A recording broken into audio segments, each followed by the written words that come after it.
for the minutes, we'll start with you, Principal Payne. That's you. There we go. You need a. I mean, we just need to identify who we, like, who. Understood. Tim Payne, thank you. Board related. Principal White, Principal Mount Anthony Middle School. Scott McEnany. Stephanie Mulligan, board member. Beth Wallace, board member. Katie Aiken, board member. Glenn Thurber, board member. Kristen Olmsted, board member. Leon Johnson, board member. Dave Frederickson, board member. Chance Core, board member. Chloe Moore, student rep. And we also have, Oh, Holly Anderson, director of facilities. and Renee Gordon, as well as Fran Finney in the audience. Ex-board member. Okay. The first item on the agenda is public comments. I wrote down a few questions, but people are concerned about the Spinelli Field. I see it's on the agenda. I would take it that that includes turf. Yes, no, maybe, or Spinelli Field. I mean, we can, if you want to address the questions, then we can answer them as the. I can wait until you get to that. Why don't you just have your second? Okay. The questions, because I think this is an opportunity for you to speak and then. Okay, we'll go that's fine. Yeah.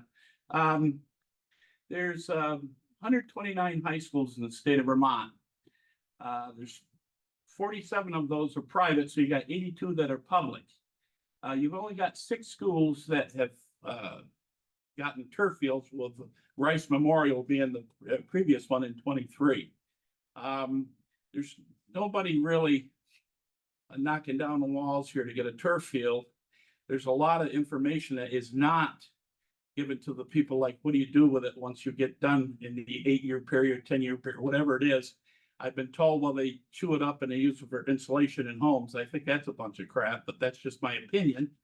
They want to know if the board is going to take money out of the reserve fund again, like we did 21, I think, or whatever it was, took $1 million out of the reserve fund, which is used for the impact of the taxes on the property. So they really want to know what's going on, and are you going to try to stuff it in the budget, or are you going to go on a separate ballot item? That's all I got to say at this point, and I can wait till you get to the Spinelli Field thing. Okay, great. Thank you. We're gonna move on to operations. We have a solar project presentation.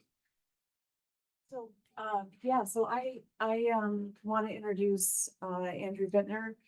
He is the CEO of Guaranteed Clean Energy. We've been working with them for about 2 years to get stackable grant funding for wood chip boilers, the school buses and other energy initiatives. His organization has a presentation regarding some of our schools and energy efficiency. And I'll turn it over to you, Angie. Thank you. And I just made a request to see if there was a possibility to screen share so I can share some of the results that we've found visually with the board. But thank you very much for having me. It's a pleasure to be able to speak with you and be in front of your board. We have been exploring a lot of different sustainable options for the community now over the course of 2 years, as Holly had just shared there, and worked with a lot of her team. And one of the things that we specifically wanted to share with you tonight was around generation opportunities. One of the things that we specifically have been focusing on is how do we address major energy challenges without having to come out of the pocket of the SVSU budget or any of your school budgets, which obviously is a challenging task at some level. But that's what our specialty really has always been, is trying to figure out how to get the most out of some existing budgets. And so our focus with you today is to be able to just do a quick review of what we've found so far. why it matters, and then simply hear some of your feedback. No worries. There's no decisions needed tonight. We just want you to be aware of what we have found so far in the process. Now, I believe I'm sharing the screen and I put it into presentation mode. Are you able to see it in the conference room there? Yes. Okay, wonderful. Wonderful, wonderful, wonderful. So our focus here is really just about being able to build out these projects. We do have several team members that are on our team. I just want you to know that I am on this project as the CEO because I actually care. I've been in your community. I've seen firsthand what Holly and her team are working on. You have an incredible energy team that is there trying to solve actual real problems. They're not just talking about green things or carbon things. They're actually really doing purposeful projects. And so that is something that from our end, we want to really just dig our resources in to help you guys to make sure that it actually goes well, because you're doing it the right way. And the right way is a lot of different things, but we've been able to look at not only working with all your entire teams, but looking at your utility bills, your strategic plans, on-site engineering of all of your assets. There's been full financial grade analysis done on the buildings. We've reviewed the Vermont statutes and utility codes. We have been working with contractors to drive down the cost of projects, and working on the legal side to be able to protect SVSU around some of the legal language, and to make sure that if you were to go down this pathway, that there would be a maximization of incentives, local laws and code. So that has really come out to be a lot of really good things. One of the things that we've already identified holistically, just to kind of give you a perspective, is as part of the SVSU and some of the elementary school districts master plan, we have already identified 18 programs on energy efficiency and other types of programs that have amounted to over $5.5 million in incentives right there. But that pales in comparison to what we found is possible for generation. So we have legitimately found double the incentives that we expected to find for being able to do on-site energy generation there in Vermont. So right now, it's estimated that over 60% of the project could be paid for with grants, tax incentives, and other incentive types of programs. If we did a program based off of roughly the way that we see it now, which is purely based on engineering, we have not gotten the full feedback of your community or any of the other things that are crucial for these types of projects. But an estimate of savings over what your existing utility costs are would be 10 to 18% less expensive based off of the existing design. And this also can be structured with absolute zero cost to SVSU. So obviously, working with Holly and her team, working with the budget, we know that there is no magic $1 million that sits out there that would be able to pay for this cash. And so there are a lot of different programs that we've been able to work with to be able to help bring in the funding, and so that the community also would not be responsible for some of the maintenance and the additional burdens that it might bring. Those can all be brought into the process. And then we could phase in either an ownership or maintenance of that, if that's what you and your community want, as you have it, or you can always have that portion of the maintenance outsourced. So those are really the three main things. Everything else is going to be bonus tonight as far as information, but 60+% of the project, which is insanely high. I can tell you in the other communities that we work in the country, they would be jumping for joy if they even heard anything over top of about 30%. So that's huge. And again, cheaper than your existing utility, $0 out of pocket. Long term, we would be looking at, again, with just the current estimates, about a $5.8 million difference between staying with the utility company and doing nothing compared to what this type of asset would be for your community. So it's a pretty significant long-term impact as well on savings, as well as the additional ability to just have power made locally. The crux of this project is solar panels, and we're in Vermont, right? So this is not Arizona. Solar panels alone are not going to solve the problem. Fortunately, there are major incentives right now for battery energy storage. So what would happen is the solar panels would go into battery energy storage, and then the buildings would run off of either the battery or the solars directly. It is not intended to 100% take you off the grid, but it can manage during peak times about 90% of the existing energy. You will still be connected to the grid is our recommendation so far from the current design that we see. But it would have a significant impact to be able to handle a very significant load in the event that you needed backup power or the grid was down. You would have your own grid essentially on site. So the three things that make up this design based off of working with your team. First of all, there was also a major need for safety and lighting in some of the new parking lot area structures. And so it's very expensive to run electricity to go underneath any of those existing parking lots. Since there is an opportunity in this process to be able to add some infrastructure, we could do that at the same time. And we've been working with contractors to be able to build that in to the process. And then it also taps into additional incentives. So it makes a lot of sense from a financial engineering side to be able to include those simultaneously. The second thing is the solar itself, and then battery energy storage. So pretty decent size panels and battery. When it comes to the solar itself, there's three options that we analyzed.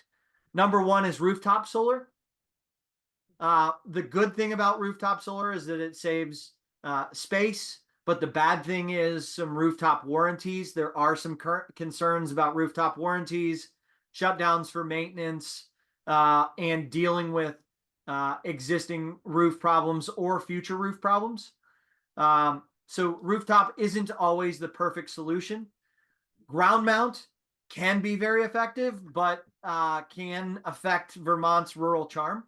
So we definitely looked into what the options were there. It's really not that much less expensive. It takes up a lot of land. So right now I would not recommend it as the leader in the clubhouse. Carports is the other option that we analyzed. This is essentially just utilizing the same exact parking lot spaces that you already have in most scenarios. Offers a little additional coverage value, a little snow protection value. We know it snows in Vermont. Fortunately, these are designed to be able to deal with northern areas and can kind of balance function and aesthetics. Kind of a toss-up financially between rooftop solar and carports. But our recommendation, if we had to choose one today, would be carports, simply because of the added functionality that you get from a use case perspective with them. And we think that it kind of fits with the integrity of your landscape there in Vermont. Most communities don't mind if you're making a parking lot a little bit different, but it does change things if you're putting some things on existing roofs. So our recommendation, again, if we had to go down one path, would be carports. But again, this is part of bringing this to the community as far as what our recommendations would be. No trees would be cut down. we'd absolutely minimize anything in any other areas and try to enhance the look as far as the design of this. There's also a lot of opportunities from the incentive side, as well as just the integrity of doing a project, to where you can get some learning inside of the classroom. And so students can get involved in monitoring of the systems. They can understand how renewable energy curriculum works on site. If they're anything like me as a student when I was a kid, hands-on was everything for me. And so seeing it, being around it can make a big difference. And there's even opportunities in certain applications to do installation and participation around some of the processes. Also, one of the vendors that we've sought out, as a reminder, our firm is the design side. We work for SVSU. We are not contractors. I'm not selling you solar. I'm not selling you batteries. I'm just making a recommendation that now may be the most attractive time in history for it. But one of the vendors that we did vet and look at for the battery side is right there in Vermont, and is from, they've got a couple of different places, but mainly out of Burlington. And they would also be welcome to have students and staff come to tour the facility to learn firsthand about how renewable energy meets with battery energy storage systems. And there's also ways to tap into some incentives there. So overall, we just wanted to make sure you knew that this was possible. Most people are not aware of this until a deep dive is actually done. I will tell you, a lot of schools spend hundreds of thousands of dollars in feasibility studies. Your community did not do that. You chose to do a much more efficient and effective way to be able to do that. So I just wanted to be able to share that. We have a ton of pictures. I can get into all the details around proposed site locations of where things can be. But again, the community has full feedback on this, but there has been some preliminary engineering drawings, and we've gone down a pathway so that we could give pretty accurate results to you tonight around what that impact would be. One other thing to note is that the battery storage is a massive help in this, simply because of the way that the sun works there in Vermont. And so it really is a crucial piece to the puzzle to have batteries and solar. And it not only does that for the use case, but it also is absolutely fantastic for the long-term resilience of having on-site power when you need it, if the grid were to go down, or if your utility rates were to become not within your budget. So, I'm more than happy to address any questions that you have in the short term here tonight, but know that you have several weeks and months to give us some feedback around what projects would be out there. The only thing that I want to share with you from a timeline is that I will admit this project right now is incentive heavy and therefore incentive dependent. There is a new president. It is notable that the new president and the new House and Senate do not have the same urgency towards incentives for public entities. And so there is a possible risk, if we wait too long, to jump on some of these incentives. But in the short term, we will have visibility on that and be able to let you know if anything is going to change in a quick manner. So again, my goal tonight was just to let you be aware of the fact that there is a pretty sizable impact for being able to look at solar and battery storage and safety and lighting. That would be a positive impact for you. Great, thank you. You're certainly welcome. Holly, is there anything you want to add right now, or do you should? So no, I want to make sure that you guys ask any questions that you have. I would like to bring this up again at the January board meeting to see if there is any interest from the community of that moving forward. Again, it's zero cost to the taxpayers. There's an overall savings um, to 10 to 18%. There's also locking in our utility rates so that as the Public Service Commission changes and increases utility rates, we are protecting ourselves from those increases. So I am happy to answer any and all questions. My question is concerned with, after getting all this in place, just like all the electric cars, we got a hit with a new taxes that everybody probably forgot about, that road tax and so forth, and we were getting all kind of incentives to go electric in the vehicle area.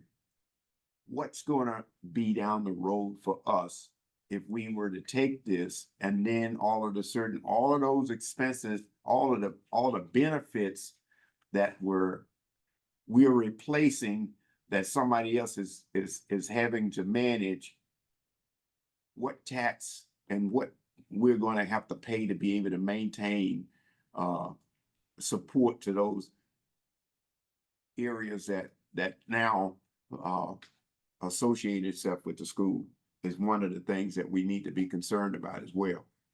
Yes.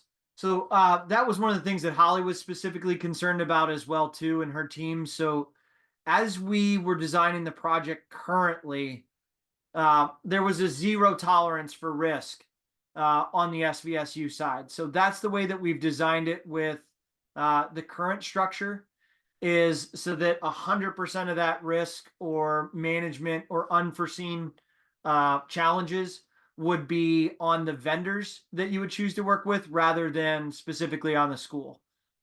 So that can be adjusted, but currently it's at as little risk as physically possible in the way that we design this.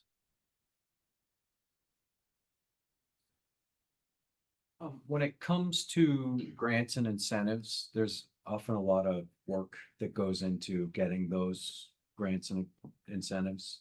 Is the project and your company helping secure those, or is that something that falls on the SU staff to secure? Yeah, good question. So as with any project, reasonably, there is always going to be some things that we're going to need to work on collaboratively with the staff, but about 95% of the compliance work is done by our professional service. So we handle all that, and that's part of the standard agreements. And the 5%, there is some work on the business end side of things. And the operations team has agreed to take those over so that any of the reporting for the EPA, any of the stuff to the SAM.gov, we've been trying to muddle through. It hasn't been perfect, especially if you don't report on the right year. But as we're working through these, we're getting better at those processes. I've got one for you. Thinking about Vermont and where we are, largely through the winter, we have 6 months of gray skies. Yep. How does the system generate power with gray sky? So gray skies are okay with today's solar panels. They're actually so efficient now that you can get some energy production even at night, as crazy as that is. But gray skies are not nearly as good as wide open Arizona skies, right? So Correct. there is a significant reduction in the amount of energy that is being produced. And that's where solar alone wouldn't be feasible. And that's where it has to be backed up with something like the battery energy storage to make it viable. And realistically, if there weren't 60% incentives to be able to pull this off up front, battery energy storage can be too expensive to be able to make it work. So realistically, in your community, the way that the incentives work, it is really helpful to be able to combat the fact that Vermont isn't as sunny as, say, in Arizona. So let me take that a step further and talk about 12 to 24 inches of snow. Do they self-defrost? Do they need to be maintained? Who maintains them? Who brushes them off? Yeah, great question. So the panels that are being recommended for this project are designed to be operated in Canada.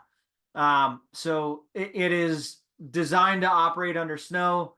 The way that they are structured, it's the angles even that they would be mounted on the carport would be our recommendation. But a lot of that has to do with the angle, the sun's heat. But yes, there are going to be days where it may still be sunny, but there's still no way you're going to produce solar because you just got flooded with 2 feet of snow, and that day is going to be a 0 day, and that's just realistic. Is there, can I ask a quick question? Yeah, absolutely. The projected $5 million savings over the 20-year, is that is the lack of like fully efficient, like the Vermont efficiency rating in that, or is it? Yeah, Okay, absolutely. so that's with real information, not like Arizona.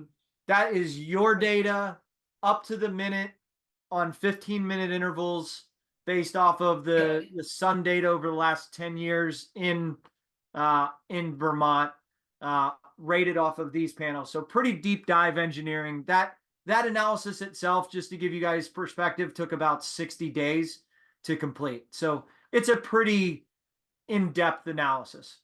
Okay, thanks. Sorry, Glenn, if you have more follow-up. No, questions. I'm good.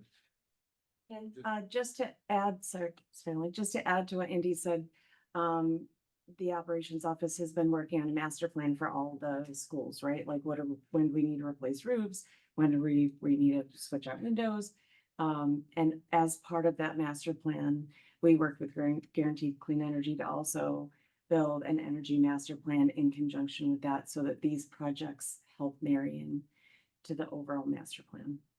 If that's helpful. So I was gonna ask, was it, the panels are 30-year, 25-year. Yeah, but I'm not sure what you're going with, but what happens after that in terms of there's no incentive, we gotta replace, we gotta do something out here and what that's gonna look like for us, so we'll be aware of what to expect. Yeah, so the rated life on the panels that we currently have spec'd are 40 years. What happens with those is that they naturally reduce in production over time. And so that's really your biggest problem, is that over the course of time, they're just not going to be producing enough to be proud of in 40 years. And so at that point, what you look at is you've already got a structure in place, whether that be a ballasted system on a roof or whether that be a carport, you've got the placeholder for it. So it's a lot less expensive second time around to just pop a panel out and pop something in. But at that point, my hope is, with AI and technology and all these other things, which again, could be anything, but the anticipation is that the solar panel 40 years from now should be a significant increase in improvement, and at that time be viable to reinvest in something that would also be able to pay for itself over time.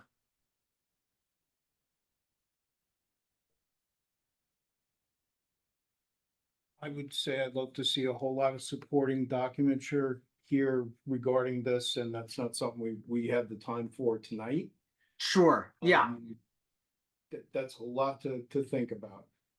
Yes, and we are planning to get you all those deep dive documents. Tonight was about awareness, so that you guys could know what was going on this project. And again, 60% of the project being paid for is notable. If it were 30%, I would be here tonight sharing with you. You could go green and you could do this, but it was going to cost you a little bit more than your existing utility. And that would be something for your community to consider. I'm not here saying that, which is a good thing. I'm here saying you can get all of those things and it'll be cheaper and save you a lot of money over time. So I think that's the awareness mostly that we wanted to be able to scream from the rooftop tonight and share with you. But then, as good engineers, I would love to send you over the deep dive documents and let you get familiar with those over the next few weeks as well. Included in that, could you also just include like an estimated replacement cost with the information that and for the 40 years out when we have, not we, somebody else has to replace it. I just, sorry, the accountant and me just wants to see the replace, like, what Yeah. it's gonna cost to replace it. Yeah, that's a great note. Okay, thank That's a you. great note. I'd be happy to do that. And thank you to the other board member that referenced that as well. And Glenn, I'm a wealth of useless knowledge. I have lots of things I can send to Amy to share with the board. Great. Are there any other questions? Would you show where all those panels were going? That went by quite fast. Yes. I- And I can share that again in the documents as well. These are just preliminary locations, but essentially what we were looking at is mostly recommendations over your existing parking lots. And then there were some additional areas, possibly around some of your spectator areas for fields in the summer and some of the other areas that give some additional capacity. Again, you guys will have complete control over where we want to put these. But we just wanted to give you a general idea of what was possible with some of these locations. So that's the high school, and then this is the middle school. We're able to get everything that would be needed from a capacity side right there in the parking lot.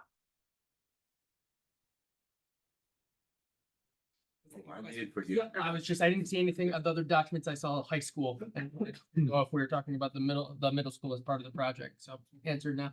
Holly, do Okay. you have this presentation? I do. I can share it.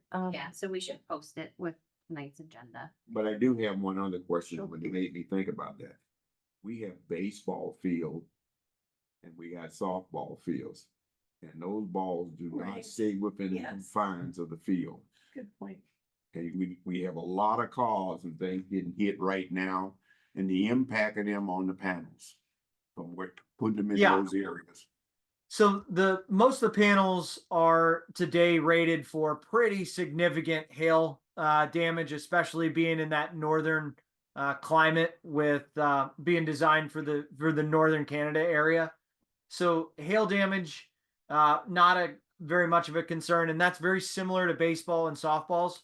The nice thing about baseballs and softballs is that they don't come down in as much volume, say, as hail would, but they can be a little bit more condensed. So I can tell you from working with other communities, I'm yet to see a panel broken by an athletic ball. However, it doesn't mean I would want to surround a ball field with solar panels either. So I think some of that comes down to natural design. And then also just the fact that these are pretty darn resilient systems. It is nothing to do with glass. These are really hard, solid chips that are made today in this type of solar panel. Thank you. Are there any other questions? Right. Thank you for taking the time to come explain this, and we'll look for the information and put an agenda item on for the next meeting. Sounds great. Okay, Wonderful. Thank you for your openness this evening. thank you. Thank you. Thanks, Andy. Holly, there's an action requested on that. Is that just that there's no action? Okay. No, Sure. there's no motion. Great. We will move on to finance. Enclosed in the packet is the treasurer's report from November 2024. The action, are we accepting this treasurer report, Renee? I haven't even looked at it. But was it, I did that. It only just caught me because usually they're in the, usually they're in the consent agenda, so I just didn't know if there was something specific. they're different on different boards. Amy's been warning so many meetings. That's probably just, Kevin, it's not, it is. Is it? Yeah. I wonder if it was uploaded. wait. I downloaded it right There it before I is. came. There. Can I have a motion to approve the treasurer's report as presented? Second. Moved by Kristen, second by Glenn. Any discussion? All in favor? We will move on to the Spinelli Field grant. So I came to the board tonight requesting, I should have asked Andy to stay on. Guaranteed Clean Energy has identified a couple of different grant opportunities and incentives to replace just the light poles at Spinelli. It's about $500,000, which would cover the cost of the project. It doesn't have anything to do with the turf, promise. But it's all energy efficiency money, and before I sign up for a grant, I would like the board's approval to seek free money for the Spinelli field lights. Okay. I'll second that. You can first. Well, I'll second. we had a motion. We have made the motion. Scott seconded. Just a question. What question? Yes. Is the, are the light upgrades, just curious, are they small ball? Are they what? Small ball, like, Will allow lacrosse to play, to be able to see. I do not know the answer to that question. I'm not a big sports ball person, sorry. But basically, the grant would be replacing in kind with energy efficiency upgrades, and as part of the design process, we can certainly add that into the design criteria. because I think that was one of the things that the project was looking at, so. Definitely. Are there any other questions? Okay. Thank you. Can I have a motion? I mean, all in favor, sorry, wait. Okay, Aye. okay. Aye. Okay, we will move on. We have a consent agenda. Just, minutes warrant, actually has minutes, warrants, and, field trip in it. And I have a motion to approve the agenda altogether. So much. Beth, a motion and Scott second. I'm just trying to get better about that. Any discussion? I do see that this field trip include Arlington. It's for the first time, I think we've done that where we've added another school. Well, I shouldn't say that. We have Arlington and Mount Anthony, and then I didn't know whether there was any other middle school areas were gonna be included in that. That had foreign language is really the question. I don't know. Just in my understanding, just Arlington and Mount Anthony Middle School. Because those are the only middle, like, they're within district. You know, so we're not like crossing district, it's all within SVSU. Great. Any other questions? All in favor? Aye. Aye. Okay. Carried. All right, we move on to policies. We have 1090, the use of school facilities. This is to warn the policy. And we have 5156, student nutrition and wellness, to warn it also. Can I have a motion to warn both policies as presented? I will make the motion. Ryan made the motion, Leon second motion. Any discussion? I had a couple of questions about the nutrition and wellness policy. In regards to nutrition on section 3D, line 22, the word punishment is replaced with the word consequence is replaced with punishment. Further down in section 5C, line 34, punishment is replaced with consequence, so the opposite, and I just wondered, obviously there was thought given to that, what that was about.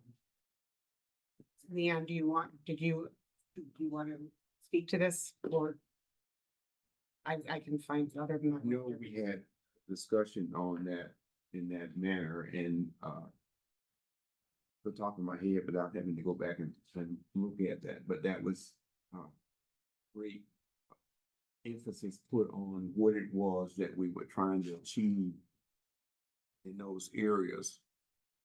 The original, original policy that came out and saying that basically that food can't be used as punishment.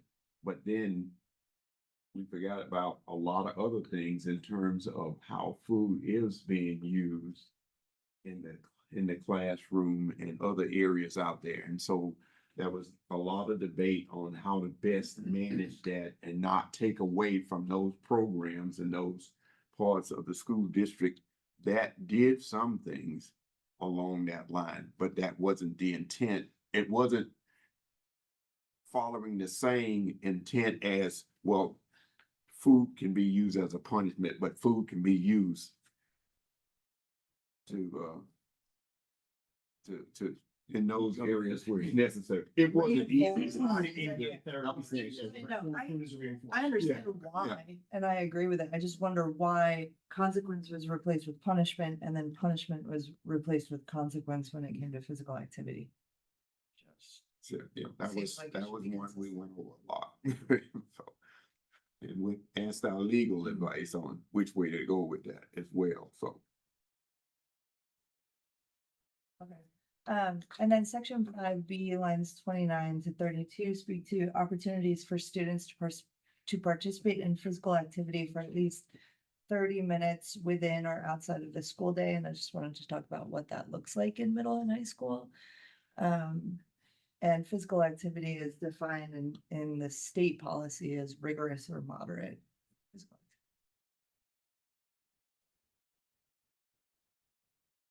So I'm not prepared to answer the I think- question, to I be guess- honest with you, but I would speak to our PE classes, our physical activity. Like, I know that our PE classes that we have for middle school, we exceed the not recommendations, that's the wrong word, the requirements by the state. I do know that. I don't have the exact figures or numbers, but I know that we are giving our students more physical activity time in PE than what the state requirements say. But beyond that, we don't have a recess, or anything like that, and high school does not either. There's a PE requirement, which most ninth graders take, and then, in the most 10th graders take a PE and health combination, but at the junior and senior level, it's not a built-in 30-minute activity period. So the policies, I was gonna, is it the time that you're asking about, or is the rigor of the program? it's the time. So in the policy, it requires 30 minutes of activity, rigorous or moderate, be afforded to children, including, so K through 12, right, outside of physical education, so that doesn't count. My guess, and it is like allowed for, is that athletics counts as those opportunities because it is within or outside of the school day, which makes sense. I think it's just, it's worth calling out that not all students have equitable access to participate in athletics. And there's also language in there about movement being incorporated into the curriculum. So rigorous outside of phys ed, but within the curriculum. So I think it's just something that I want to call attention to is like, are there opportunities or places for opportunities to insert those 30-minute opportunities again, throughout the day, right? So we don't have recess, but can kids use separate spaces if they wanted to do something active on their lunch break? Are they allowed to use the track during their lunch break? I don't know. We're not, and I would just add for the purposes of the boards. So, unlike other communities for extracurricular activities, we don't charge a user fee.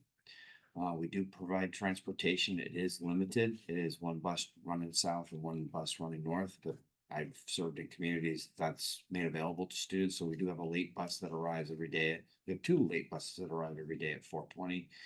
And then travel and take students. That's lightly used at the high school. It's probably more used at the middle. Funny, you're stealing part of my principal's report. So I agree. We do have a low participation rate as far as extracurricular activities compared to other communities, but those are communities that I served pre-COVID, and I think only recently are we starting to see participation numbers going up. But at this time, we don't offer students the flexibility to say, I'm going to do my lunch walking on the track. The most basic thing would be a supervision, as I already is a struggle to provide the proper supervision for lunch. So to add another space for students to be would require adults to be there. So some challenges, but I would certainly welcome. I definitely have some candidates who would benefit from 30 minutes being outside and running around. But I do know that there should, in my reading and going through things, there is an opportunity that everybody to make some adjustments for those that have or significant reason for not being part of the status quo and have a need to have something specially provided for them to meet that requirement that is supposed to be taking place. What I'm saying is that time is out there, but they may not be as a rigorous program that everybody else is under. It may be an alternative method for them to achieve that goal. Is what supposedly is in there. I think it's a good call out. It's almost as though the statement needs a qualifier. And that is it every day that every student would have the opportunity for 30 minutes of exercise and outside time? I think we all know that the schedule doesn't allow for that. And so then is it a requirement that from the state of Vermont, that you give the opportunity for a student to have that type of exercise or physical activity? And if, depending on the answers of those, this section, this policy as written should probably be, or as it is here, should probably be revised to cover what is actually possible. Because what's here is not possible. So just to speak to that a little bit, I did follow the statute link. And there is a statute, although I'm not quoting this, I'm quoting from a local wellness policy guide from Vermont AOE. And it's 16 VSA subsection 136A13. It is supposed to be daily, minimum daily physical activity for each. So in addition to regular physical education classes, minimum daily physical activity for each student provided through activities such as recess and other recreation periods and participation in athletics either during or after regular school hours. Physical activity means moderate and vigorous physical activities. So I will say this as an opinion. I think it has value that every teenager, especially in the high school that I serve, would have 30 minutes of activity, even if it was simply going for a walk. And teachers do that informally, taking kids for walks. A couple things to consider to get to that goal is that, one, you have a contract with teachers that says, limits the amount of time that you can ask people to teach, supervise, coordinate, things like that.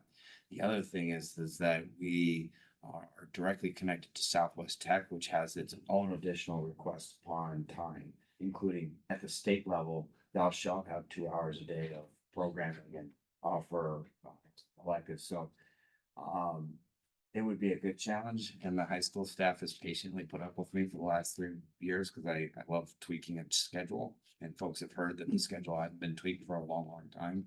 But it would involve a lot of parties kind of taking that apart and thinking that it wouldn't simply be an MAU decision. But Yeah, and I think it's one that's, everybody knows what the health picture of the generation looks like, and I think it would be a good thing, but it would be a bigger project than just simply the MAU board saying we want to carve out time in a day for kids. yeah, and I just want to jump in.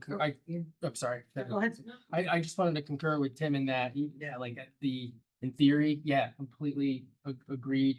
It's something that our students could really benefit would really benefit from. It's a great thing, but there's so many, I just want to, again, point out, as Tim did, there's so many logistical elements that are hard to know when you're not, in it, just around supervision, contract, attire for students. So we're talking about going outside in winter in Vermont, and we're gonna think about footwear. I have kids that come to school with a t-shirt, and it's not always just because of access. It's because of you want to wear what you want to wear, and you're coming with a t-shirt on in the winter, Crocs. So there's a lot to think about with that, and then also injuries outside, which I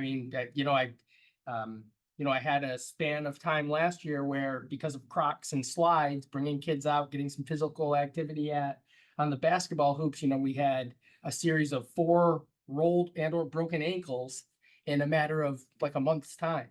So there's just a lot of elements to think about. I agree with Tim. It's something we should think about, but we should talk a little bit more and plan a little bit more about before we, put something in place that's going to handcuff us that we can't put into action right away, as Scott was indicating.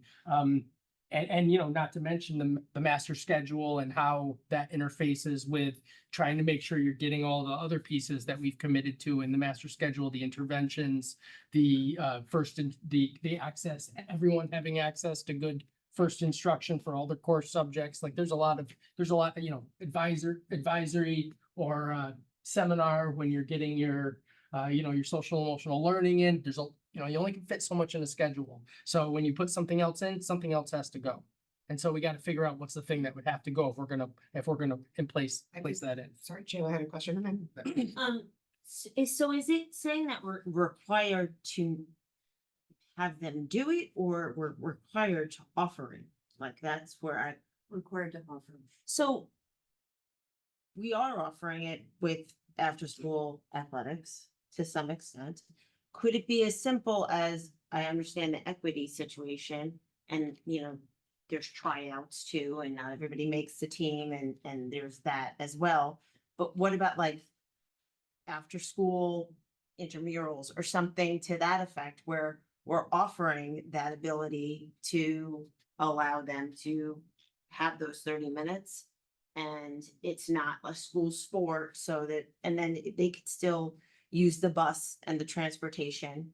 And then you're kind of getting that at that without trying to fit it into the master schedule within the day, which seems a logistical nightmare in my opinion. The But middle school is offering that, just to clarify, if it is saying offer per day, the middle school is offering things outside of athletics, a plethora of things, which I actually will speak to a little bit in my principal's report. I have a nice little pamphlet to show you guys today, my principal's report. So we are offering a lot of experiences through 21st Century Grant and through clubs and activities for students on a daily basis at the middle school. And the transportation is a little, I think from what, you know, you're talking about, Tim, that it's I don't have exact figures for you about the transportation, but it's being utilized. I think the part that we're missing is the administrative reg part. Policy and that's in place is what we really need to have is meet the requirements. But what everybody's looking at and answering the question is how you're doing that. And there's a multiple parts to that, and that's the part that need to be looked at and say in the administrative regs, this is how we're meeting that goal. And that can be done over a period of time with administrators to say, hey, this is a policy, what it is that we're all doing to meet that, and then let's put all these questions. Clearly, there's a lot of moving parts. The one thing that I think we should, unless there's other comments, we should probably move on for the sake of time. But the one thing I just questioned when you were outlining the access to after school sports, you know, we have several, at least at the high school level that I know, and I think at the junior high that, you know, you don't get cut from the sports, like, you know, they accept all, but you do have academic limitations. So I was like, is that, you know, I mean, if someone is not meeting the three, you know, like meeting certain Criteria, yeah. And at the middle school, it's not academic Right, expectations, it's but it's the habits of behavior, work, right. which are kind of behavioral and. It's just something to think about when looking at it from the administrative reg piece. And that would speak to the punishment or consequence, Right. you know, limiting access, which I don't think it's a bad idea. I think it motivates a lot of student athletes. But in terms of the equity, I think there is like a opportunity, you know, when we talk about the slides and the Crocs and the winter outside, I think it's worth diving into. And you don't necessarily have to replace something to add an opportunity if you're not requiring. The other piece I would like to see is kind of more marketing around those extra buses. We do a lot of that at the middle school level. We do a lot of that. And so again, I'll touch on that on my principal's report. Okay. All right, we have a motion to warn these two policies on the table. Can I, all in favor? Aye. You also, okay. All right, motion carries. I think all of that is good discussion, and I know it's probably a lot to process, so we can come back to it or look at it for the administrative rights. We're gonna move on to the budget review, FY 26 budget review. I will try to be quick. Um, So what you have before you, updated from, the last time we looked at this earlier this month, the changes are highlighted in blue italics in the associated narratives. So Mike Malloy and I met, we went kind of line by line through, teams, stipends for teams and clubs, ended up pulling out, quite a bit of money, on budget for things that aren't running anymore. So we've made those adjustments, from what you had in, draft one. Also, what I've done for SVSU, SVUESD, and Mount Anthony is, on the HRAs, which are associated with health insurance. HRAs are health reimbursement arrangements. So anybody that is enrolled in our health plans, if it's an employee-only plan, they are eligible for 1,900 towards the HRA paid for by the employer, or 2,200 if they're a support staff. Those levels go up. So if you're on an upper tier, so anything beyond an employee only plan, it's $4,000 for professional staff and 4,400 for support staff. So regardless of what we are funding, that is eligible to every employee every year. So in perpetuity, right? We have been funding our exposure to these HRAs at various tiers since we went to these high deductible health plans several years ago. We started out at 100% because we had no idea what our exposure was going to be. Did that for a couple of years, and essentially every district has been expensing that money, and it's now sitting in a bank account that is held at the SVSU level, and it's a kind of a two-way with our third-party administrator, which is Health Equity. They basically send us replenishment notices every week based on claims that have come in. VI, the Vermont Education Health Initiative, is processing over $3 million in claims a week in our health insurance costs. So there is usage, but we have found in the years that we have been participating in these plans, our usage is between 60 and 65% on average. So we had budgeted 100% for a couple of years. I ticked that down to 95, 85. This year we're at 75. I have included in this budget a reduction to 55%. Clearly that's going to be below what our average is, but we've built up such a nice little nest egg in that bank account that I think that we can sustain that at least for the coming year, and we can reevaluate for FY 27. So that was a pretty significant shift in the budget for benefits. Contracted services, we just threw a small amount of money in there to support some safety and security staffing at the middle school for indoor athletic events. Very minor amount. I think our operations, so the next two line, operations and transportation, are unchanged. The tuition amount has increased because we did actually get some revised numbers. So we have announced tuition from Southwest Tech, a little over 10% increase. So that has been a significant jump to that budget line from draft one. The 6th semester FTE actually came into my email at 3:30 this afternoon. So this number will actually tick down ever so slightly going forward, because the FTEs on average for Mount Anthony, I think, went down not even by 2 FTEs, but it's enough that it's tens of thousands of dollars less than what's in this draft right now. So that would be updated going forward. And I think that those are really the only changes that have been made from draft one. So that puts us at a 7.95% overall increase. Wow, something went wacky on my spreadsheet because that is not matching what you have on yours. Not great. That's what you're on behalf, because that's the bottom. I didn't want to touch it because I had already posted this. So that's very interesting. I have no idea if somebody else got into my spreadsheet today. And messed with that. So let me pull up the, this actually matches with what you have in your packet. So what is in your packet?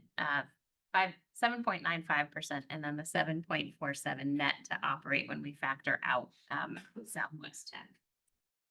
I'm not gonna go through the budget by function. You know, it's certainly there for your use, your reference.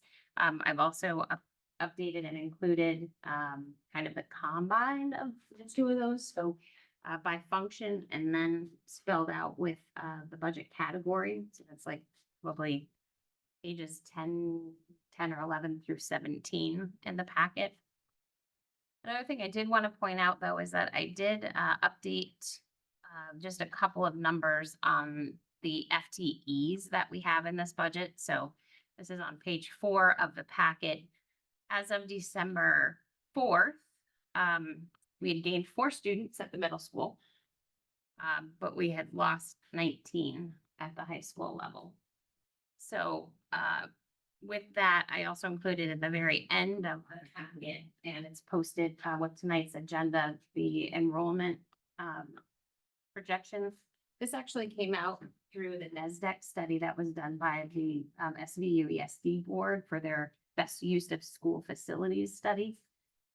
But it's data here, and then they included Mount Anthony, but just something to note that where they had projected our enrollment for this current year, we're 37 below that already. So that probably will, you know, see that continue on these projections going forward. So with that, I want to jump ahead to revenue because I don't believe that we actually talked about that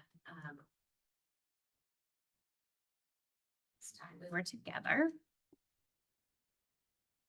So on the revenue side, interest rates are starting to tick down, so I've reduced the budget slightly for that. Our salary reimbursement for the custodians that are serving Southwest Tech, I've taken that down as well. Rental revenue from Southwest Tech will be going up by our agreed 2%. Our fund balance has come down almost $360,000, which is a good thing because we want to be reducing that fund balance. But by doing that, we're also then putting a greater demand on the education fund. And then there are a couple other below that blue line, the general state support grant of small buckets of money, but nonetheless, they're offsetting revenues. So the reason I have the general state support grant highlighted in blue and a little bit bigger font than the others, because this is really the number that drives our tax rates. So when we look at the tax rates on the next page, the general state support grant is also known as education spending. This is the amount of money that we're going to be asking for from the ed fund. So when we look at the estimates, we take Mount Anthony's budgeted expenditures here, the offsetting revenue, and we get to this education spending, which is the same number on the previous page. We divide that by our long-term weighted average daily membership, which we got a revision to that Monday night, I believe. So this is the most current information I have at this time. So we divide that to get our education spending for long-term weighted average daily membership. So for Mount Anthony, with this draft, it's 11,112. So that's education spending per weighted pupil. And then we compare that to the homestead property yield. This is a little bit more complicated this year because of the introduction of the statewide adjustment that's coming into play. So I have it highlighted in yellow, estimated at this point to be 72%. I suspect we will be seeing our common level of appraisals reports come out from the Department of Taxes, their Division of Property Valuation, probably right before the first of the year. So that number will be locked in when those reports come out. But again, it's estimated at this point to be 72. So essentially they've applied this already to that yield. If this was not a factor this year, the property yield would be over 11,000, which is a significant jump from where it was this past year. That being said, the numbers that they used for the December 1st letter for this, an estimated average education spending increase of 6.1%. Why do I pause? Because ours right now is 10.39% with this draft. So if all of our districts across the state end up spending more than 6.1% increase on the ed fund, that's going to drive the yield down, which is then going to drive the tax rates up. So I just want everybody to be mindful of that, that if we're above, which we are right now, and everybody else is doing this across the state too, then we're setting ourselves up for not having great data to be presenting to the public. We don't have control over what everybody else is doing, but we have control over what we're doing. But I'm cautious at this point because we are significantly more than that at this point. So basically we have to blend the Mount Anthony costs with the member districts of the elementary districts, so SVU, ESD, and North Bennington. So when you get down to the bottom line of what the increase or decrease compared to the current tax rates, they don't look horrible. I mean, Woodford is, 9.5 cent increase.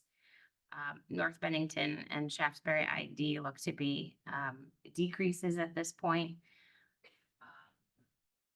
But again, if that yield ends up going down, then all of these numbers are just going to increase.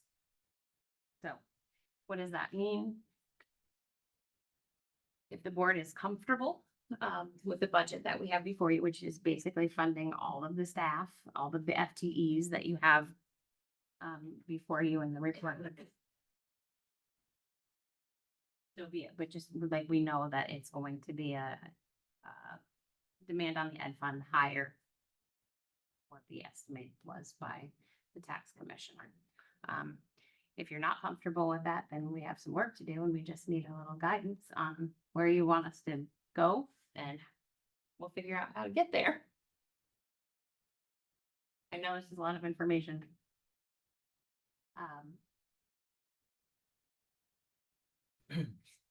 But the gist of it is you've got all of your staff, every position is currently absolutely funded, is continuing to be funded. We haven't added anything for next year. We do know that the collective bargaining agreements are set for next year. There's another 9% increase for those folks that are part of the unions. Our health insurance premiums are going up nearly 12%. So not a lot of wiggle room there. So that leaves you with, their positions, contracted services, investments in infrastructure. And I should also mention that there is no money allocated, and we've been talking a lot about the track. There's no money allocated for like track resurfacing, which would be several $100,000. So all that good news, I will pause. I have a couple questions, but I'll let you go first. You have a second? I think, mine is more of a statement. We've gone through this kind of multiple times at the SU level. If I look down here and I look at these percentages, I have this perspective because we've gone through this process. So if I look down here and I look at the percentages, I feel like what we have in front of us is a really responsible budget. Positions are funded, no new positions. What we have before us is salary at 9%. We bargained. That's where we had to come in to be competitive, to retain the staff that we need to retain to educate these kids. You have the benefits, which is coming from the state, and we have zero control over. You have assessments, which is a large number, and a real jump at 10.62%. That on the assessments line is the exact thing that we're looking at from a salary and benefits perspective there. It's just being held on a different budget. But the same things are driving that. So, I mean, I only offer that because we've grappled with it, those of us on the SU board now multiple times, kind of looked at it in multiple different ways. I think the MAU budgeting process over the years has proven to be very, very responsible, to the point of being less than what the lift was last year that many were experiencing. And I think that's a true reality of it's still not as great as what others were. We had been kind of underfunding for a long time. And we're playing a little bit of catch up. And so when you see the numbers like we're seeing and what Renee was just presenting to us, it is a little shocking, but net probably not all that. Still more responsible, I think, than what has been exhibited in other parts of the state and in other districts. I did ask the Association of School Business Officials if folks would be willing to share where they are with their projected ed spending. And so far it's been crickets. Just unless there's other questions, I have a couple, like, so for clarification, so the 10.39%, what you're talking about being higher than where we want to, where the state wants us to come in at, right? Did you say that there was an 8? Okay. Yeah, so the tax commissioner's letter that actually came out on December 2nd with the property yield also went on to talk about, the statewide adjustment. But then also at the very end of the letter indicated what they had used for their projections for what the demand on the ed fund was going to be. And they were using a 6.1% increase in ed spending for FY26. I guess I support what Scott's saying. I think when I'm looking at percentages, I feel both from a teacher from salary perspective and from almost underfunding some of like the that we should have been doing at the schools on an annual level.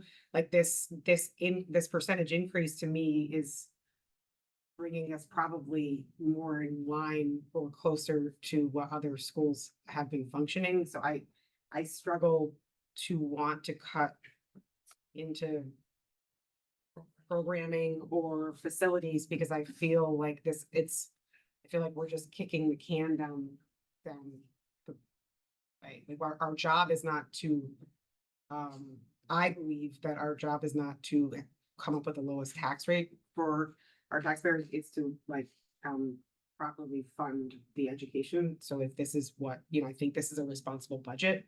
I think my other question is just for clarification. It does not include turf or Spinelli Field in any part of it, right? Because I have said from the beginning, like that is not something we would do to taxpayers.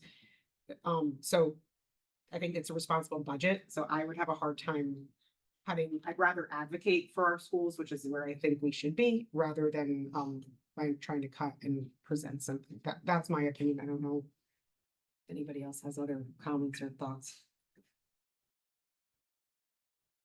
We will get refined data too, we get in the coming weeks, so, when we meet again in January, we should be able to lock things in a little bit closer as to what it's, gonna look like with the CLAs, with, what that statewide adjustment is, hopefully. There'll be less jockeying going on with our long-term weighted average daily membership numbers. There were some issues with the data that they fixed, in version 2, but that's where we're at right now, is just version 2. And I do have, actually, I don't know if Katie got it up today, but there is a button on the homepage of the SBSU website now that has FY26 budget information. So if you go there, I've got the long-term weighted average daily membership files from the AOE narrowed down to just our supervisory union. So I've got version 1 and version 2 up there, along with the ADM counts. And ADM is our average daily membership, which is the fall census from days 11 to 30. When they're actually counting kids that are enrolled and in their seats. And so much of that, those 20 days is what we're, basing all the information on. So that data is there for your use. Along with I don't know if I mentioned to this board, the agency came out with a report on Vermont's education funding system. Right here. Vermont education funding system explained and compared to other states. So I have that is also posted right there under the information from the state of Vermont, along with the December 2nd letter is up there for reference too. So it's interesting to see how we compare. Ask one other clarifying question, just because I feel like it's something that gets thrown around a lot, but I just want to make sure it's there. So the $1 million that was set aside for several years ago, that still exists. Still there, still intact in full. In full, Yes. okay. And that is for the benefit of the school when the board decides to use it, correct? Whether it's up to the board's discretion, whether it's used for facilities, whether it's used for tax stabilization. So, I mean, I was just like thinking it through, right? And if we wiped that entire thing out, we could come close with this budget to being in that realm. But I feel personally like that is going to put the district at a much greater disadvantage to deal with emergencies or things, that to me is there for that purpose. But, I think it's I just want, like, I know it gets thrown around a lot, in terms of that. Just want to put it out there so the board is aware of it and has a discussion, but that would be my opinion on it. And we could always, discuss using some of it if need be, like, or if we wanted to use a portion of it, depending on even if it would get us close. But if it's not gonna get us close, doesn't make sense. That would be mine. And we'd be, if there was something that happened next year, or if then we didn't have access to that, it's just going to impact the following year. So again, I think we wait until the CLAs come in. And if there's another pass at the long-term weighted average daily membership numbers, again, that'll kind of get us probably closer to what things will really look like once the legislature actually gets to vote on what the yield is going to be. And then what the resulting tax rates will be next year. Are you going to need to set other meetings in it, or? Yes, I wasn't sure what the board would like to do. So the window of warning, so the warning for annual meeting has to be posted between January 23rd and February 2nd. February 2nd is a Sunday, so if you back into that, then we're really looking at January 31st, which means the warning has to be done at a board meeting and signed, and then I've got to get that over to our district clerk for posting. So we back that up a few days. If we waited until the regular meeting on January 15th, I could potentially have, if this board is kind of feeling comfortable with the budget, we could kind of do it on the fly and try to do the warning at the same time. Or we can set budget and then have a follow-up meeting to do the warning. flexible, but I just have 5 other boards that What would this board prefer? Do people have? feelings? You mean tonight? I'm just like, would we like to request to have a meeting, an earlier meeting, a special meeting in order to review the budget and then have a regular meeting in order to deal with the warning? Or do we want to take, the approach where at our regular meeting, we, review the last draft, hopefully the last draft of budget and warn it in the same meeting? But she didn't think anything was gonna change. I mean, I think by the 15th, I mean, that you're getting pretty close to where that window of opportunity is closing, so you're gonna have to decide, within that week or week after, whether or not you're comfortable with the budget. The numbers are not gonna change here, but what you got now is what. Budgetarily, no, not unless, somebody, I mean, they will go down just a little bit because of Southwest Tech. I need to make that revision. But other than that, if there isn't any direction of the board to say, no, don't fund that, or we want to, add this, then the numbers will stay relatively the same. I personally don't think we need to wait, but I mean, I'm thinking that because it's not gonna make any significant differences here in terms of what's gonna come up. And we're gonna be trying to sell the budget because the people still need to know what is this gonna be? What is this money getting me? Is what you need to be spending some time on in order to get the budget to pass, because we're saying we're stuck with a bunch of things already preset numbers and percentages. And so those are not gonna change. We're definitely trying to educate the kids and not cut things out here. So this is where we are, but we just gotta talk about it and show it to the public. And so I'm not one to wait myself, so. Any other thoughts? I tend to agree. The longer I think the talking points that we were provided last year were helpful. I would like to see us do that again, and the more time we have to do that, I think the better off we're going to be when it comes time to being prepared for helping the voters prepare.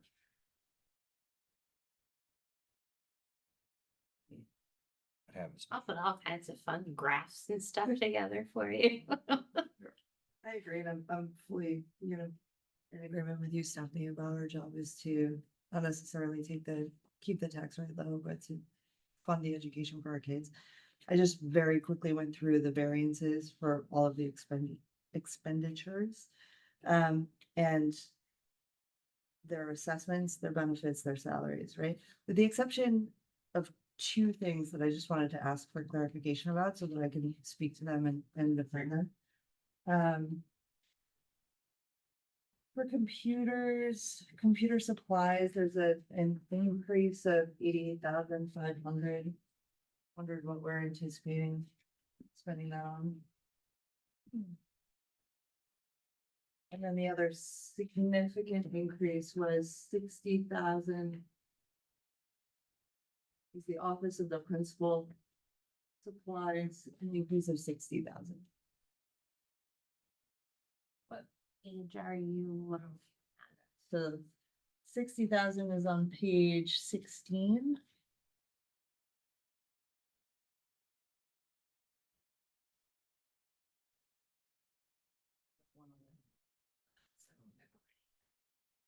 Watching.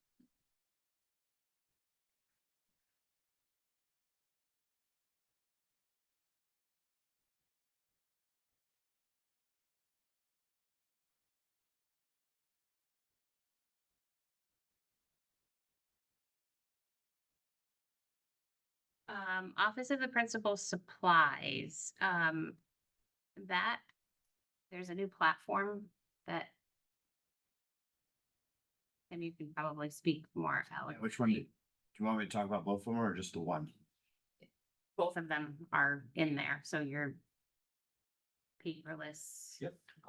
So, the request was two platforms to manage information within the building. So one is for MTSS, collecting data on attendance, behavior, social emotional supports and things like that. Right now, we rely on an in-house platform that really isn't update. You can't update it and in real time, and it's difficult to kind of dig into the data and pick out specific things, partly because it's a homegrown solution. Of course, there are plenty of companies who have stepped into that opportunity and say, hey, we can offer you a program. There's the MTSS one's probably the pricier. I think it's about $30,000, but it's one of those things where it's 30,000 the first year, then it's a subscription and it's significantly cheaper going afterwards. I think it's between 5,000 and 10,000. Please don't hold me to that because we've just assigned a place marker in it. We haven't even gotten to the point of going out and sorting through the various vendors. And is the data that collects something that we need to report to the state, or is there like a requirement around that? Yes, so there's pieces, it helps with Infinite Campus, which is our day-to-day running of the ship kind of thing. There are other pieces that pull out that go to the state, but also within the house making decisions. So it's kind of an opportunity to move beyond kind of our locally built device and go into something that can do a little bit more bells and whistles and things like that. The second piece is there's instead, when we were kids, we'd get a pass from our teacher, paper, and off we went, things like that. Of course, companies have stepped in to do that as well. You don't have to rely on a paper one, which occasionally I have students who modify it to help them go to different places. It helps kind of, so it's a paperless pass system that teachers can use, electronic, a Chromebook. Here's your pass. You get encountered or received at the other end. You're going to your counselor's office. The counselor can say, oh, I see you have a pass from Mr. Payne's class. And so you're not relying on students carrying a piece of paper. It's about a $10,000 program as well. And again, a place marker at this point to say, hey, can we go out and look and see if it would be a better way to manage schools? There are a couple of schools locally or in the state of Vermont that are using MTSS platforms, which is the first ask.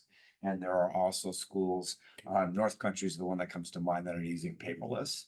And so I've talked to people there and there's some considerable benefits, but of course there's a dollar amount to it too. And we don't have that locally in the budget, so that was my request. And I'd just like to add to the paperless pass part of that. Seeing more and more situations of students seemingly kind of strategizing and meeting up in the bathrooms that connects with, some of the vaping problems and things like that we're really trying to mitigate. So I think that there's capabilities in the program of like assigning some restrictions in it. So, it's hard to tell when, 4 students say, hey, at 4th block at this time, let's meet up in the bathroom, and, they're not in the same class. Teachers don't know. They sign up, they go to the bathroom, they had to pass. But this can like set some restrictions when we know that there's some students that are doing this thing, and we can have like flags that come up. And of course, I haven't dove into this, but this is my understanding that there's some pieces that you can set on it and that can help, mitigate some of these other things we're having happening in the hallways and the bathrooms and other places in the building. Air traffic control. Well, we're getting pretty advanced now. So these are not currently offered in the building. These are asks. So that if we will go through the process, we will look at a variety of offerings and make a proposal as to which one we think would support our building best. Of course, it would be, a salesperson will probably be contacting us and saying, wouldn't you like to? And then the other question you had was on 1104 computers. The overall category is a decrease of $80,000. And if you look at what the spending has been the last couple of years, it's been hovering around that $150,000 mark. I've dropped the overall budget to 107. We paid off a lease, so that came out, and then I basically repurposed some of the funding out of the equipment line up to the supplies line. So just kind of condensing things and putting money in the budget where it's likely to be spent from. Because when we buy a machine like this, it's technically not considered equipment, it's a supply. Because it doesn't have a single value threshold or single value of $5,000 or more. So we may find that that was too much of a cut in that area. But based on what I was seeing in the 3 years of budgets to actuals and the expenditures, and knowing that that lease is paid off, that felt accurate. Last question is just, the other variance of 168,950 on page 16 is operations under building operations, and I'm just assuming that that's covering what we're talking about in terms of deferred maintenance. Starting to address some of those maintenance issues. Giving ourselves a month going forward. We made some adjustments to utilities because we have a lot more equipment now in the building, so we're anticipating our electric bills to go up. And Holly did request some increases, I think, in the wood chip budgets. But Mr. Culkeen asked that all of her funding for projects be level funded. So she had long wish lists. So they haven't actually identified what projects they're gonna do, but the funding that is there this year is currently in the budget again for next year for projects. Questions? Is it this prepared to the point where we could vote on it this evening, or are you suggesting? The Southwest Tech tuition is too high, right now, so I mean, I think if you wanted to make the adjustment, I mean, I think I do have it amended in here, but we can certainly wait and look at it, early next month when we have COAs, we all have a better. That's what I just wanted to make sure. Makes sense, just maybe do both on the 15th, then if we don't foresee any additional changes, then we just see the new CLA and then the tax rate, and all the final numbers, That sounds good to me. Does that work? Okay, so yeah, I will, I'll try to get that all drafted for the 15th, so we can have the draft warning, included in the packet. The language is gonna change on the ballot article again, based on the legislation that was passed, so they're reintroducing the spending per pupil again. Okay, Thank you. Great. It's 6 p.m. Yes. Unless the board wants it earlier, we can do. your regular meeting, so I think, is it you're normally 6, right? I think at some point we were attempting to do 5:30 and it's back to 6. So it depends on what the. You tell me, I'll write it down, make sure that's what Amy puts it at. What do people prefer, 5:30 or 6? 5:30. Okay, let's do 5:30. Okay. And I will promise to check it when she said something. Okay, we're gonna move on to student representatives. So it's summer, so the student senate and student interact is like have a lot of fun events planned for the month. Just to touch on some events that we've kind of organized within the past month. The student senate had a food drive, I believe, last Sunday. Where we handed out food, like food baskets that the club had prepared at the circle. We didn't end up sharing out all the baskets we had created, but we did end up donating whatever we didn't share out. Donating it. For future events, I believe it's this Saturday, December 21st. The Interact is planning Winter Wonderland. I think it's an event designed for kids. With games and crafts, and I think kids are $5 and adults get in for free. And I think it's just a really fun event for the community and kids in the community. This week within the school, we're having a holiday spirit week, which is organized by the student senate. I think today was snow day, which was either dress in all white or dress up in snow gear. So we have had some interesting attire that people have worn for Spirit Week. And then in the music department, they're having their annual holiday showcase, the 19th, which I believe is tomorrow, and it's free admissions, and it starts at 6:30. So it's always good to show up for music events. They always put on a really good show. Obviously, we winter break coming up, and then after that, we get back. We have final season. And in regards to sports, sports started back up after the Monday after Thanksgiving break in their current scheduled way. And I'm sure you can also check I don't think we have any scheduled games in the next. I could be wrong about that. 28th, girls basketball home game. So show up for that week. It's only, yeah, only basketball, but I think that's pretty much it. I think so. Thank you. We will move on to, principal thing. All right. The superintendent asked that I make the board aware of some new course offerings for the 25-26 school year. They include financial literacy and civics. There'll be future discussions with the recommendation that these be elective requirements for the class graduating in 2029. That would be next year's incoming ninth grade class. In addition, other course offerings for the 25-26 school year would include animal science, advanced placement pre-calculus, which was piloted this year. So this is a request to offer it as a course going forward. And the final one is sports statistics, would be a short block interest block offered through the mathematics department. All of these offerings have been vetted by Laura Boudreau and Melissa Senecal at the central office. They all connect to state approved standards. Financial literacy and civics has been a topic of conversation at the board level. Animal science, we think, is a good offering. We're taking advantage of a new member of the science department who has a deep knowledge in this area. AP pre-calculus lines up with preparation for college for our students. In sports statistics, just been a lot of student interest, and so a math teacher offering that for them seems to be a good fit.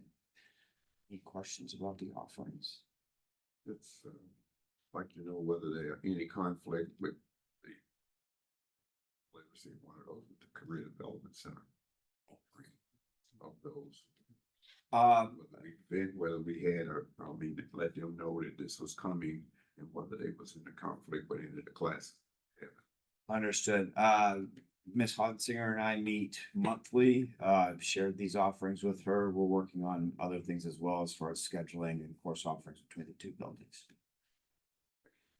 I wanted to thank Lynn Sweet and the chorus. Their winter concert was last week, the 12th. It was well attended despite the downpour. And so I wanted to thank Ms. Sweet and the chorus for an outstanding show. Last night I was in attendance for the winter band concert. Mr. Mills and the symphonic band and the jazz band did a very nice job. We had a large turnout for that as well. I also saw quite a bit of donations, so I thank the community for their generosity supplying food for local organizations. I want to thank Darn Tough Vermont. They made a very unique and generous donation. They donated a set of Vermont-made Darn Tough socks for every student. So 600 pairs, 850 pairs of socks at the high school, probably 600 at Chris's. Very generous. For those of you who have bought a pair of those socks, you know that they're somewhere between $25 and $30 a pair.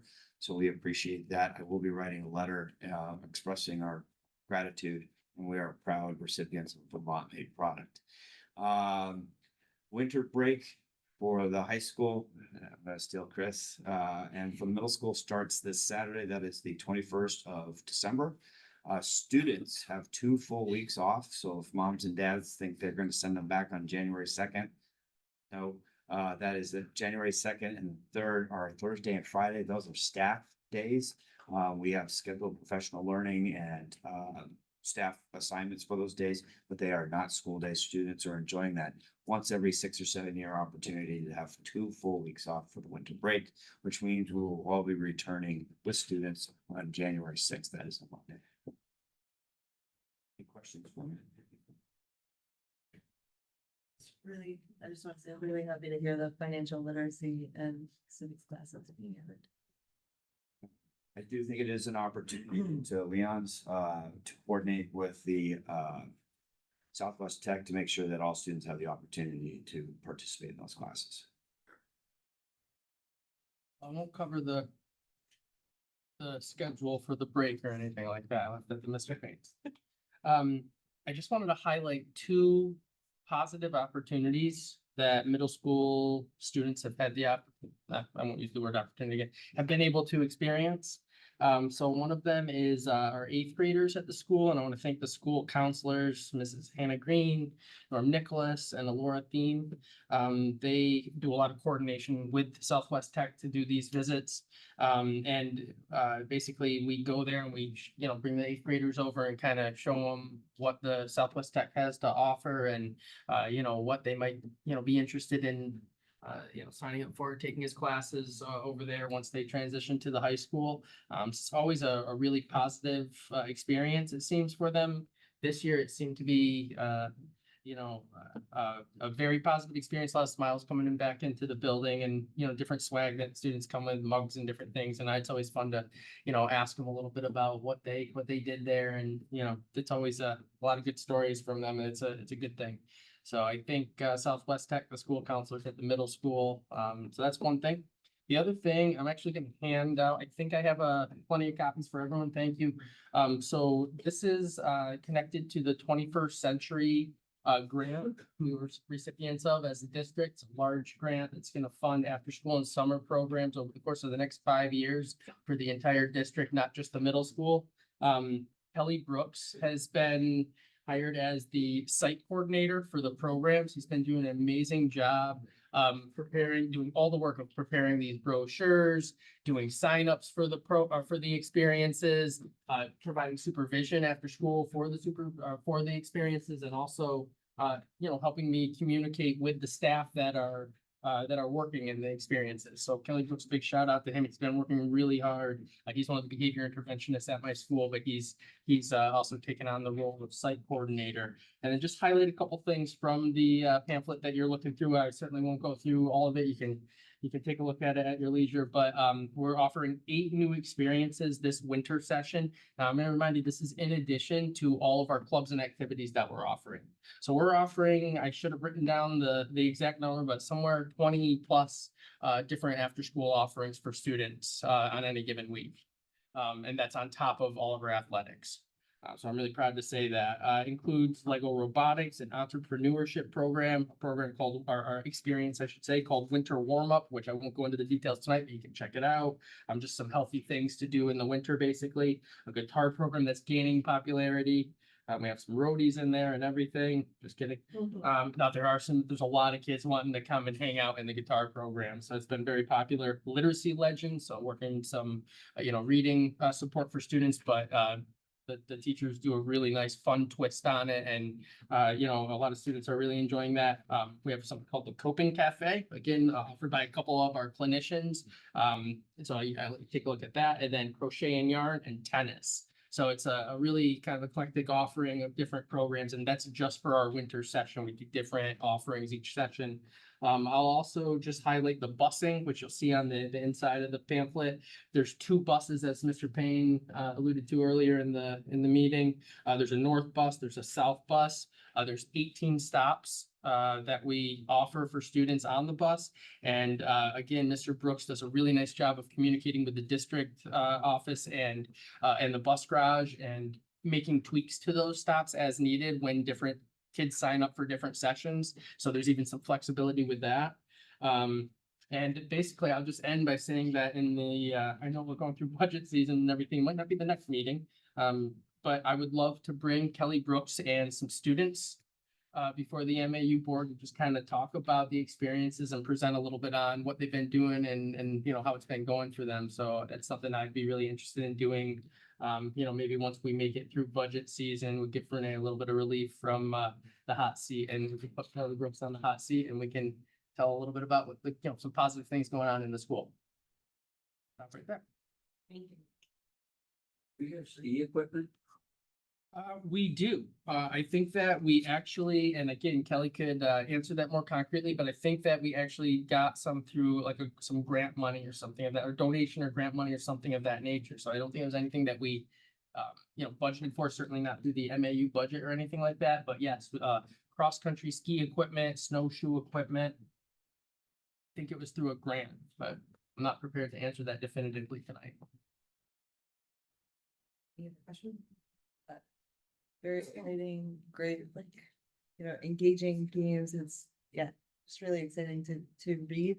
I think, we need to add the buses to the website. Because when I go on the athletics page or the SVSU transportation FAQ page, it looks like there aren't transportation options. And FAQ is there an after-school bus for my child to take after baseball practice? And the answer is just no. That's the SVSU page. And then there's on the MAU athletics page, there's nothing about, it's all about like busing to games. Good suggestion. I'll look into that. Yeah. Okay, just for chair's report, a couple quick things.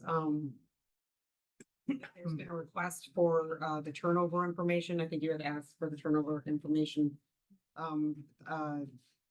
Superintendent Colquhoun had, let me know that Nick will have that, updated. I guess there was a presentation from SVSU in June. They're gonna update that information for us with the current information for next meeting.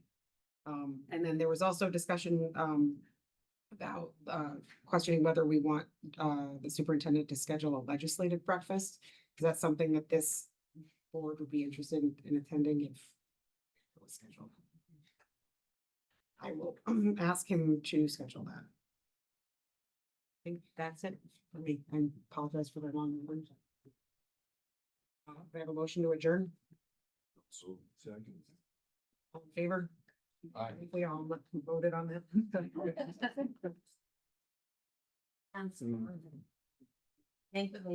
Yeah. Sounds amazing.